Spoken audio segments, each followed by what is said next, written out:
Frack on, everyone. Welcome to the episode of Frack The Canon. This time we're gonna go talk to the 80s. Jesus, we're gonna go back to the 80s. We talk about that wonderful movie that is Wonder Woman, 1984. And as always, we have Tyler Weiss. Hello, Tyler. Say something, Tyler. Hi. Say something. All right, perfect. We're sticking in. Hi, Sarah. I love your shirt. Do you want to talk about a little bit about that shirt? Oh, it's just a Pride Wonder Woman Supergirl thing. I don't know. It's fun. I saw that movie, but I can't recommend it.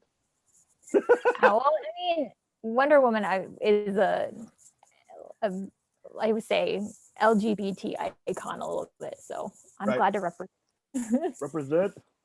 And as always, last but not least, my brother from another mother, CJ McCree. What is up, good sir? What's up, Mr. Renee? Glad to be here.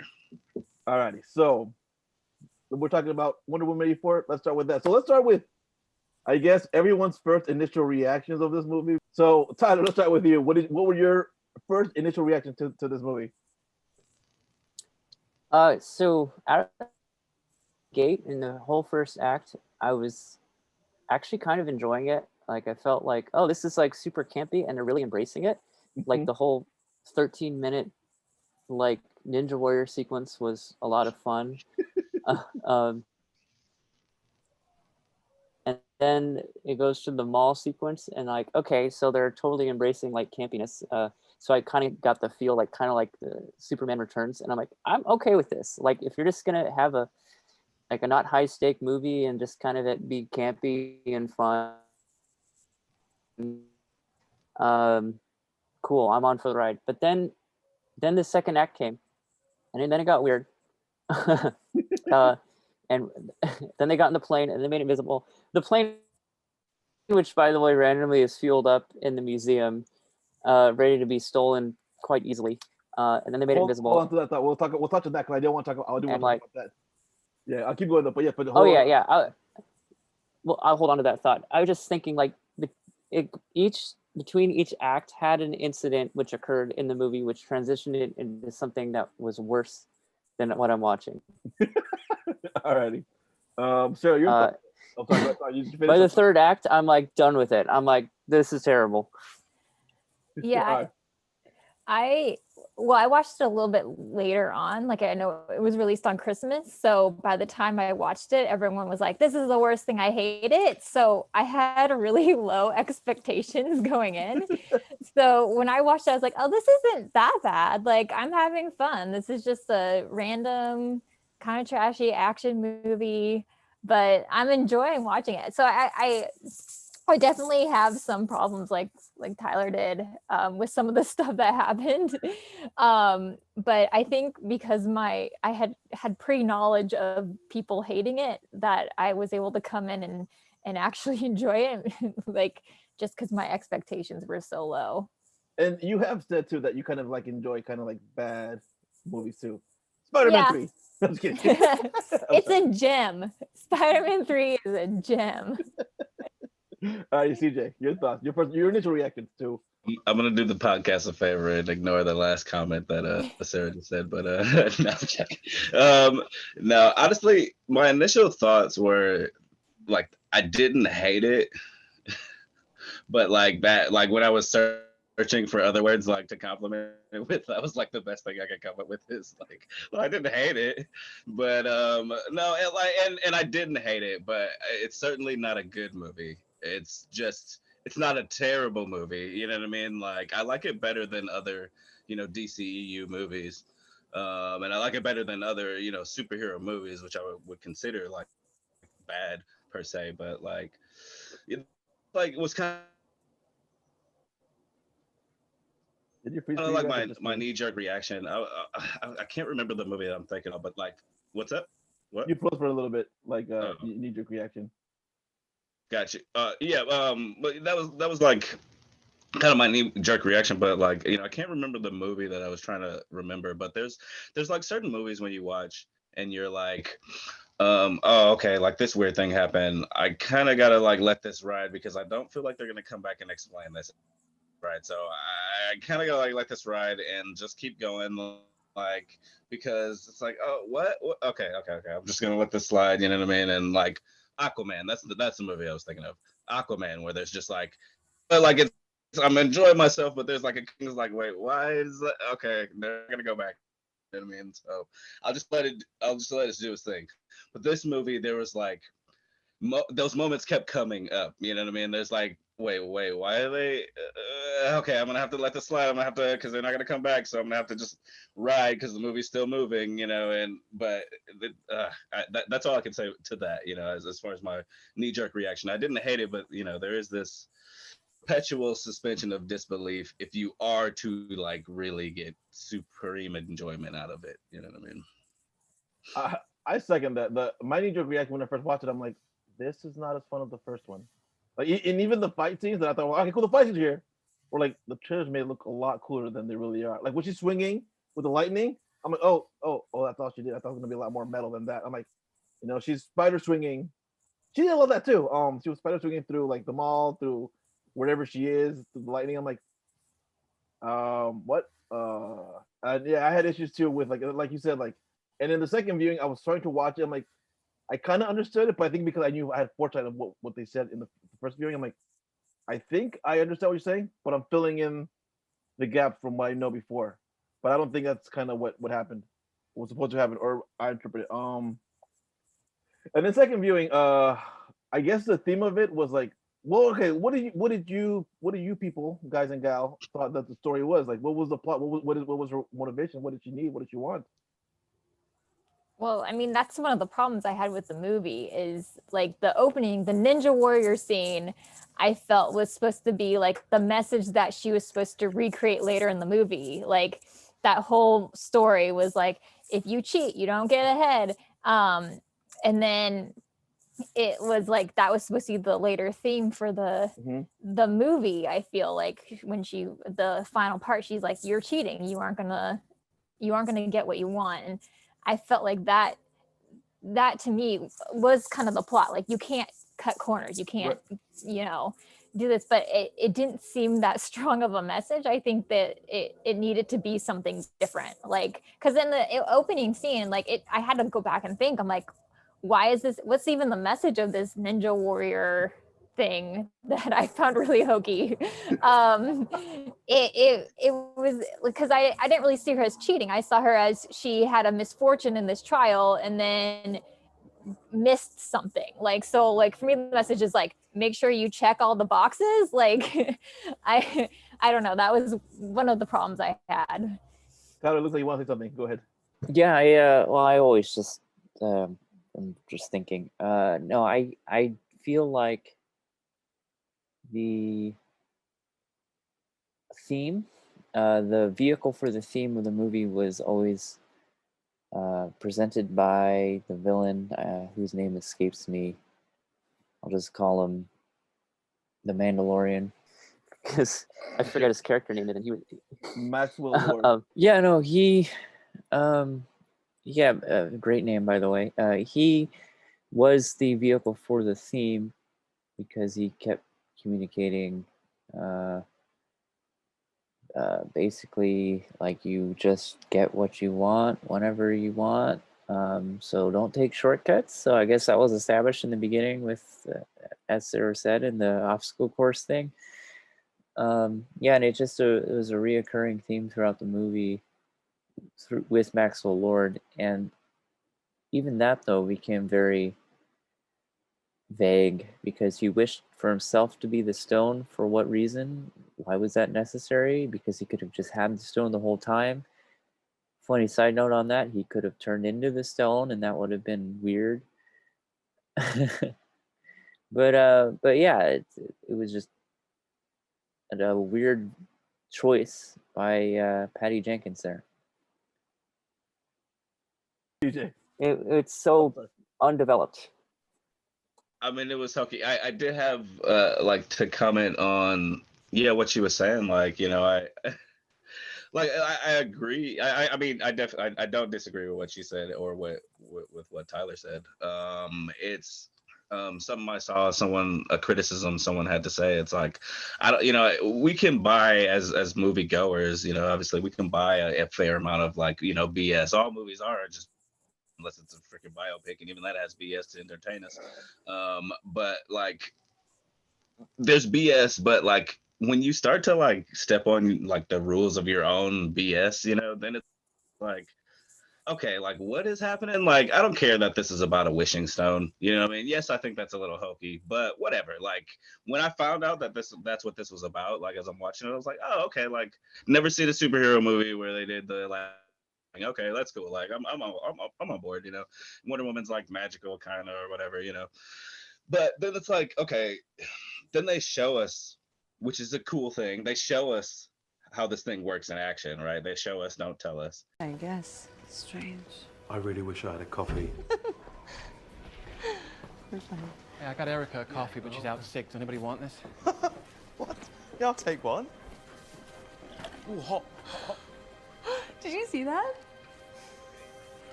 But then like they freaking like break the rules all the time. Like they're like, oh, this dude's like, man, I wish I had a coffee. And then like all of a sudden some dude shows up and he's got coffee, you know what I mean? But then obviously the chick's like, hey, I want to be like Diana, you know what I mean? But it takes her like a week to like become like Wonder Woman, you know what I mean? Even though like that's not what she was asking for, but you know what I mean? That was like the whole idea, like she's getting Wonder Woman's powers or whatever, And then like the whole like freaking, I mean, obviously here I feel like this is the elephant in the room. The whole Steve everything, like she wishes for him, like why does he come back like that? Why does he come back like that? Like why? I can save today, but you can save the world.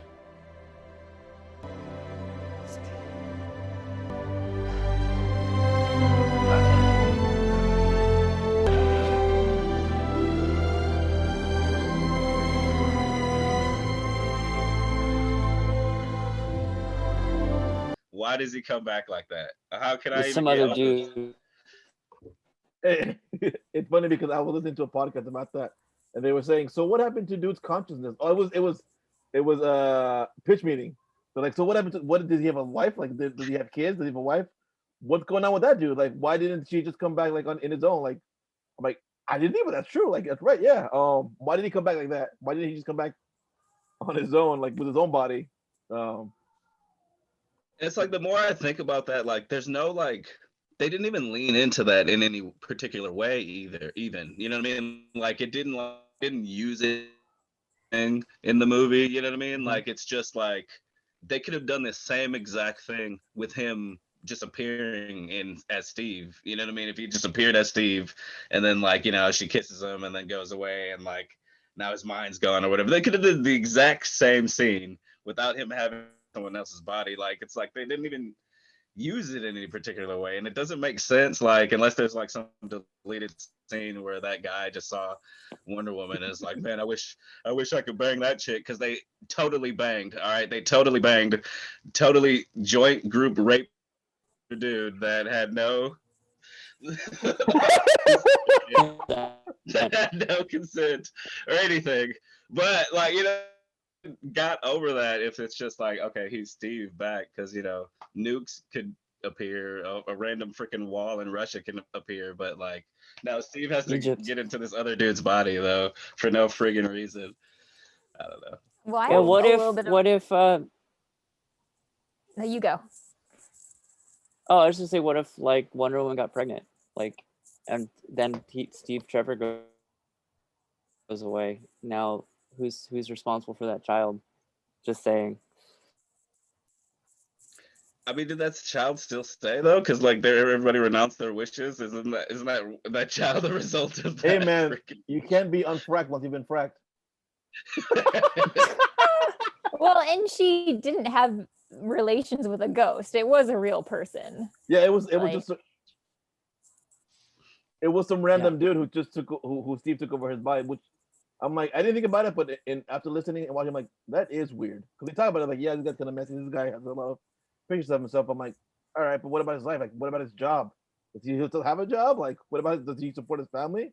Like, what if they need his income? I guess the elephant in the room is that one.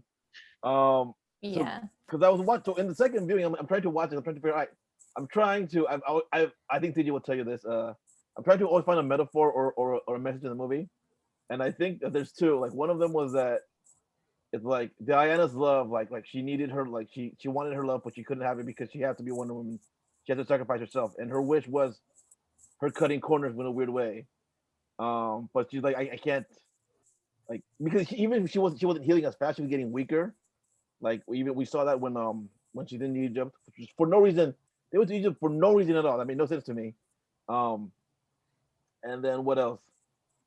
And so when she renews them, she finally got her powers back. I'm like, oh, is that the second reason that I'm like, is this movie saying that because she let go of her man, now she can fly, literally? Because she's free now. Yeah, that I think that's it might not be an intentional metaphor, but you could totally read it that way. All right. But so yeah, that's overall. Let's talk about Minerva, aka Kristen Wiig as Cheetah. Who wants to start with that one? CJ, I know you're the big Kristen Wiig fan, I know. I am a big Kristen Wiig fan, which is weird because I've barely seen any of her movies. But I do enjoy Kristen Wiig a lot. Like when I'm catching her performance, and that did not change for this movie. I thought that she really well in the role. I thought that she performed really well in the role, and that's one thing about this movie. The problems that I had with it have nothing to do with the acting. I thought that all of the actors did a great job with what they were given. It was just the stuff that they were given that wasn't all that great. But like I felt like performed phenomenally. I liked Cheetah, and another problem I have with the movie is why was Cheetah not the big villain? You know what I mean? Like why was Cheetah not the villain of this movie? Not saying that we didn't have use for Maxwell Lord. Not saying that we didn't have room for two villains, but like why is Maxwell Lord like I'm sorry, we're talking about Cheetah, I know, but freaking why is Maxwell Lord the big bad villain when he has nothing to do with anyone in the story? Like he has nothing to do with anyone in the story. He's in his own story and he's just creating chaos everywhere. You know what I mean? But like here's Cheetah, who literally she's tied to Wonder Woman. You know what I mean? Like, and that's Renee, you know me, like freaking I love villains, and I love when a villain is like in the hero are tied together in something that just makes it a thing for me. You know what I mean? That makes it one. That makes it nice for me. The villain and the hero have a thing with each other. You know what I mean? They're tied with each other and they have a reason to fight each other. And like I really liked that angle that they took with Cheetah anyway in this, in this movie. But it's like, why is Cheetah not the big bad? You know what I mean? Like, especially with how good of a performance Kristen Wiig was doing. You know what I mean? And Cheetah's story in this movie, even. You know what I mean? Like the idea of her like being a better Wonder Woman or being a Wonder Woman without the upbringing that Wonder Woman had. Like, even though it is kind of something that we see in Marvel a lot, the trope of the evil version of the hero, you know what I mean? But I did think, despite the movie's flaws, they did that aspect of the movie well. The Cheetah versus Wonder Woman kind of aspect, the friends evolution into like this kind of evil version of Wonder Woman, and maybe not even evil, like misguided, even, Tyler, Sarah, thoughts? I'll go. I really liked her character because she's kind of more a gray villain to me. Like she's not just evil. She more just wants to have what she wants and like not really like when you think of like Thanos, he just wants to murder a bunch of people to save them or something, like whatever his motivation is. Where she was like, I just want to make myself better. And I can't really fault her for that. Like I understand where she's coming from. Like she had trouble walking in heels and all this other stuff. And I think if she could have her thing without hurting people, I think she would. So I really like that about her, is like you kind of feel for her. And I think you got that from Diana too. Like Diana didn't really want to fight her, and I to CJ, I think that's why she wasn't the big bad. I mean, it would have been good if she was the big bad, but I think it's because her and Diana weren't necessarily like on different sides. They just wanted different things. Yeah. Actually, I think Cheetah's character is actually one of the best things about the movie, because she was the most consistent in terms of her motivation. It was the most clear, and it was because of that, it was one of the few strings holding the movie together. Obviously, in my opinion, it kind of fell apart there at the end because why does she want to turn into the apex predator, as she put it? I mean, she could have totally turned into an orca, literally. Yeah, that was another thing. It just felt like the whole movie kind of, even with the consistency of Cheetah's character, it was falling apart there at the end, because it's like people's wishes got more and more ridiculous. Yeah, no, I was in the second viewing. I'm like, I remember telling CJ, did we talk about Sarah like after it came out? I don't think we did, but I'm like, I don't think she would have given away. I don't think she would have given up her wish, because that was a big. I'm like, I don't buy that character giving up. Like, she had everything. Like, why would she? And she had nothing to lose by giving up her wish of being the apex player. I'm like, so why would she give it? That's something to me. I felt out of character for her. I thought Kristen Wiig was grossly underused too. I'm like, you have this amazing actress.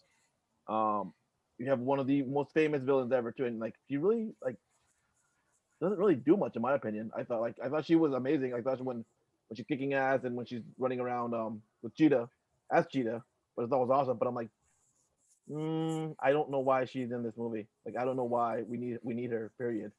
And then second, the fight scene with Diana when she's wearing her Saint Seiya armor, the golden armor, the Kingdom Come armor. I'm like, why does she need this armor? I'm like, again, too, that was cool to see, but I'm like, I don't think she's like she needs this armor, like, or I don't know. I felt very conflicted about Diana fighting Barbara. Although I did love the fight in the White House, so that was kind of cool. Have you noticed? Yeah, I think. Cool? Go ahead, sorry. So no, I was just saying, I think the fight in the White House is why she got the armor in the first place.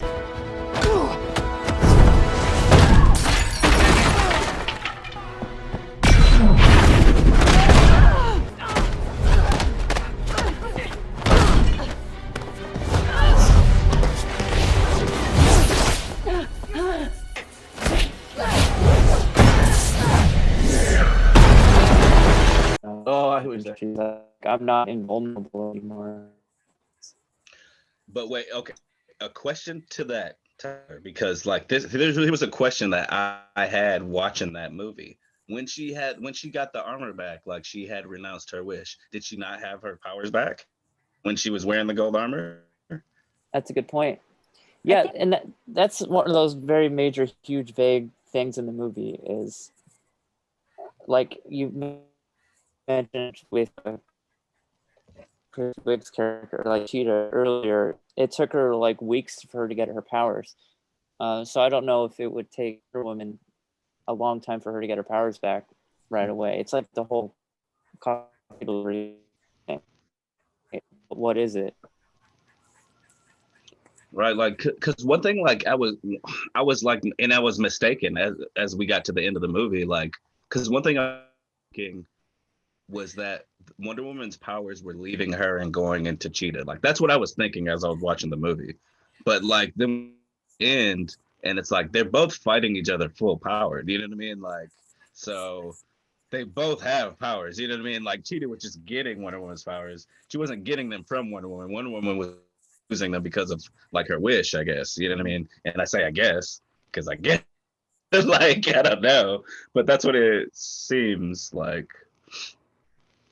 Yeah, you were gonna say something? Yeah, the form would have made a lot more sense. I was just gonna add that I think they used the gold armor because it looked cool. Though when she started to fight in it, I was like, "This is very impractical." Right? Like, yeah, I'm like, she's using it through the freaking the wings. I'm like, well, you should ruin that armor. Like, how many more are there left? Because she just gives them up. She just kind of throw them off. I'm like, so there you go. I guess, like, what's up with that armor? Like, is there any more? Some legend. Right? Peter Perky's my butt. All right, so let's talk about the big bad for some reason. Pedro Pascal. What did you guys think about Pedro Pascal as Maxwell Lord? I thought he was awesome. I thought he was amazing. I thought he was. His Go ahead. Yeah, his performance was the best thing in my opinion. I'm like, he's amazing. He's charming. Like I am rooting for this guy, even though I'm not supposed to. I'm still very confused by the whole monkey's paw because they kept referencing the monkey's paw. I'm like, but I'm not seeing it though here, really. You know what I mean? Like the monkey's paw you give and you take, but I'm not seeing that here in this movie at all. Or am I just being dumb in that? No. Yeah, the monkey paw aspect was actually like a layup. Is like I wish to turn into the stone, and then if he gradually over time was turning into a rock, and then losing his abilities to do human things like eat, and then maybe at some point breathe, and then it became dire for him to no longer be the stone. Yeah, that would have been a layup, but they didn't go with that. They went with just him randomly starting to bleed out of his nose, and like, why is that like a big deal? And like his son wished for, like, I wish for my dad to come home and be back, but like he didn't teleport back to his son. He just had to fly from wherever he was at, like randomly in this random military base in the desert, to where his son was, and then like find him out in a bush somewhere. Like that didn't make sense. I don't know. I just wanted him to pull out Baby Yoda and have that be part of the movie, which wouldn't make any sense, but would have made me happy just how random it was. But this is the way, Diana. I think he was okay. I didn't really like him, so I guess he did a good job acting as a bad guy. Like as soon as he showed up, I was like, he's not good. So I didn't find him particularly interesting. But here's the thing: I felt that he's the one that had a want and a need, where I didn't know what the end princess want or need was for this movie. I'm like, so I'm kind of like, I'm rooting for you, but I don't think I'm not supposed to be. But it felt to me like it was a Batman Returns kind of thing. Like they give more character development to the villains than to the titular character. In my opinion, I don't know. You stole what I was gonna say, because that's literally what I was gonna say. Is like it felt like the Wonder Woman version of what Tim Burton's Batman Returns was. Catwoman is Cheetah. Yes, exactly. Catwoman is Cheetah, and Maxwell Lord reminded me of Max Schreck. Like, to be honest, like that's right. Yeah, freaking villain. But like, just more like he got to be the villain this time. You know what I mean? Instead of shoehorning Penguin in there. You know what I mean? Like, but like, I don't know. My whole thing, like I was kind of ranting about before. I mean, like, I prefer my villains to like at least have something to do with the hero, whereas like Maxwell Lord was like, even it's like, did this movie even have villains, you know what I mean, kind of a thing, like, because Maxwell Lord, he was just doing his own thing, kind of a thing, you know what I mean? He was doing his own thing, and the stuff that he was doing was just creating havoc everywhere.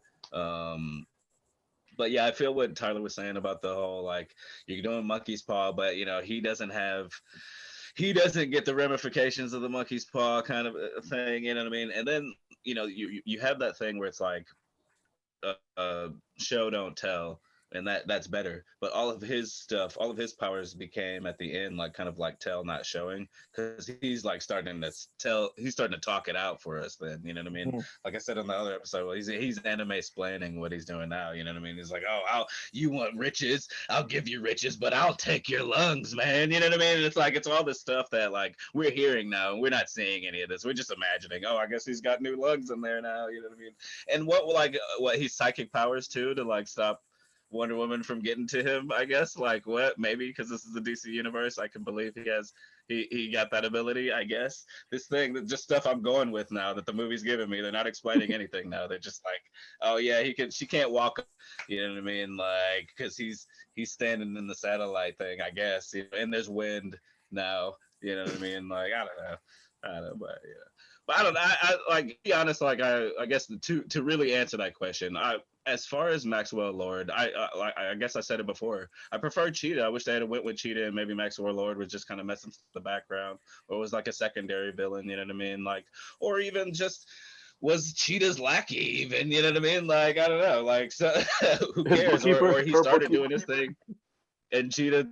You know what I mean? Like, I don't know, but like, cause like I feel like Sarah said, I didn't find him supremely interesting. Like his whole thing with this kid. I mean, like it's like you can argue he was doing this for this kid, but like he was never like they never loved the kid enough for me to really feel like he loved this kid. It was just kind of like at the end, you know, he gave him a hug, and that's the pet the dog scene, I guess. Maybe he loves his kid. I guess I don't know. He loves him enough to hug him, you know, right? Yeah, and I've always wondering like, where's the mom at? Like, he has this wish, he doesn't care about the mom. I don't know if she's out of the picture or not. They referenced her in the second, and they referenced her when everyone's coming in second video. I'm like, oh yeah, apparently the mom was with the boyfriend, dropped them off, and they went out on a vacation or whatever. So that's just that one. Yeah, and I feel like so much of the big bad was wasted by a lack of those stakes for him. I mean, also the very scene at the end where he tries to just connect with everyone all over the world because these particles touch everyone is the worst writing I've potentially ever seen in such a high budget movie. And it's insulting to my intelligence to hear that Wonder Woman 1984 is being submitted for consideration for best screenplay. Just entirely because of that scene.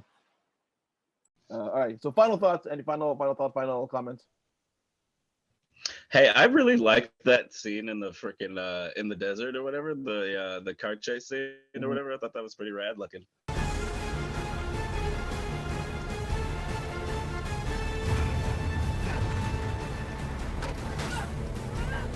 The brakes still work. No, I'll just say I was with that scene.